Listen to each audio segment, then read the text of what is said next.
French President Francois Hollande has made a quick layover in Moscow, specifically to meet Russian President Vladimir Putin. The pair met in a simple room in Moscow's Vnukovo airport to discuss just one issue.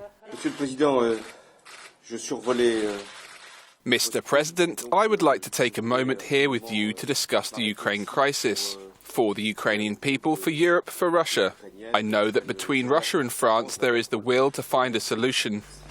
After the brief meeting, Putin said he hoped for a ceasefire agreement in East Ukraine soon. Russia was one of the signatories on the Minsk ceasefire agreement back in early September, but has continued to send troops and heavy artillery into eastern Ukraine, according to NATO, Ukrainian, and Amnesty International reports. Putin also added that he supports Ukraine's territorial integrity, but it's the same Putin that annexed Ukraine's Crimean Peninsula back in March that made that statement.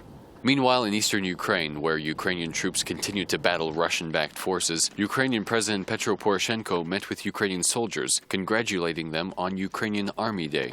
After meeting many of the soldiers who have served Ukraine on the front lines, Poroshenko said he spoke with Hollande before the French president visited Putin to discuss the upcoming meeting in Minsk. The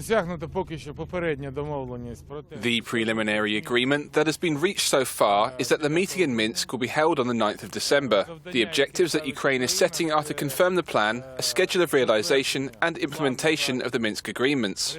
That means that the day of artillery silence should start from December the 9th, and within 30 days move to the contact line, which is stipulated in the Minsk Protocol. Poroshenko's comments on artillery silence were referring to a recent deal reached by Ukraine, the insurgents, Russia, and members of the OSCE. The last Minsk meeting in September resulted in a ceasefire deal that reduced the level of fighting but did not put an end to the violence.